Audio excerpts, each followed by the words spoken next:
Hello friends, நம்ம விஜய் மல்லி ஸ்டோரியில் வந்துட்டு பார்த்தீங்கன்னா ரீஎன்ட்ரி கொடுக்குறாரு திரு அப்படின்னு சொல்லலாம்.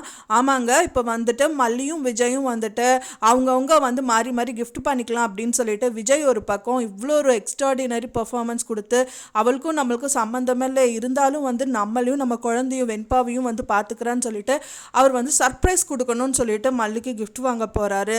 அது மட்டும் இல்லாமல் மல்லியும் ஒரு பக்கம் வந்துட்டு விஜய்க்காக வெண்பாவை கூட்டிகிட்டு சர்ப்ரைஸாக வந்து கிஃப்ட் கொடுக்கணும்னு அவங்களும் போகிறாங்க. அந்த டைமில் வந்து பார்த்திங்கன்னா திரு வந்துட்டு என்ட்ரி கொடுப்பாரு அப்படின்னு தான் எதிர்பார்க்கப்படுது ஃப்ரெண்ட்ஸ்.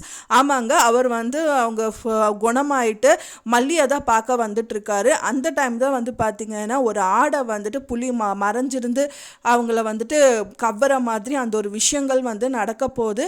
அது வந்து விஜய்க்கு தெரிய வர அவர் வந்து ஹெல்ப் பண்ணுவாரா, கண்டிப்பாக மல்லியை வந்து கடத்ததான் வந்து கிளம்பி வந்திருக்காரு, கண்டிப்பாக மல்லியை வந்து கூட்டிகிட்டு போவார்.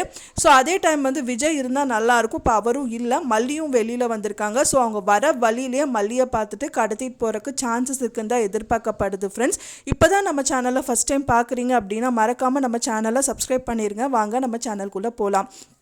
திரு மட்டும் இல்லை, இப்போ வந்து ரஞ்சிதாவும் ஒரு பக்கம் வந்து வீட்டில் வந்துட்டு அவங்களுக்கு சதி பண்ணணும் திரும்ப திரும்ப கிளம்பிகிட்டே இருக்காங்க. அது மட்டும் இல்லாமல் வந்துட்டு சதி வரைக்கும் மெயின் காரணமே சித்ரா அவங்க அம்மா தான் அப்படின்னே சொல்லலாம். அவங்க வந்து மறுபடியும் வந்து ரஞ்சிதாவுக்கு கொம்பு சீவி விட்டுட்டே இருக்காங்கன்னே சொல்லலாம். ரஞ்சிதா வந்து டென்ஷன் ஆகிட்டு இது பண்ணிகிட்டு இருக்கும் போதெல்லாம் அதுக்கு நான் மெயின் காரணமே நான் தான் சின்ன வயசுலேருந்து உங்கள் மாமா தான் உன்னோட ஹஸ்பண்ட் சொல்லியே நாங்கள் வளர்த்திட்டோம். சரி, இருந்தாலும் ஒன்றும் பிரச்சனை இல்லை, அவள் எவ்வளோ வாட்டி ஜெயிச்சாலும் சரி, ஆனால் ஒரு தடவையாவது நீ ஜெயிக்கணும், ஒரு தடவை ஜெயிச்சா அவ்வளோதான், நீ குடும்பத்தை ஆளலாம் அப்படிங்கிற மாதிரி அவங்களும் வந்து சொல்லி கொடுத்துட்ருக்காங்க. ஒரு பக்கமாக திரு வந்து கிளம்பிட்டாங்க. இப்போ தான் அவங்க அப்பாடா நல்லபடியாக நம்மளுக்கு ப்ராஜெக்ட் கிடச்சிதேன்னு மூச்சு விட்ற டயத்தில் ஃபைனலாக வந்துட்டு திரும்பவும் அவங்களுக்கு பிரச்சனை ஸ்டார்ட் ஆகுது அப்படின்னே சொல்லலாம். ஒரு பக்கம் வீட்டில் என்ன தான் ரஞ்சிதா பண்ணாலும் அதில் எப்படியோ தப்பிச்சிடுவாங்க. நான் திரு வந்துட்டு திரும்பவும் மல்லி எங்கேயாவது கடத்திட்டு போனார்னா அது பெரிய பிரச்சனையில் தான் முடியும்.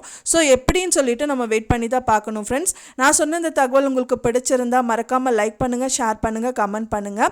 மேலும் இன்னொரு மல்லி சீரியல் அப்டேட்டை நெக்ஸ்ட் மீட் பண்ணுறேன். தேங்க்ஸ் ஃபார் வாட்சிங் மை வீடியோ ஃப்ரெண்ட்ஸ். நெக்ஸ்ட் வீடியோவில் பார்க்கலாம்.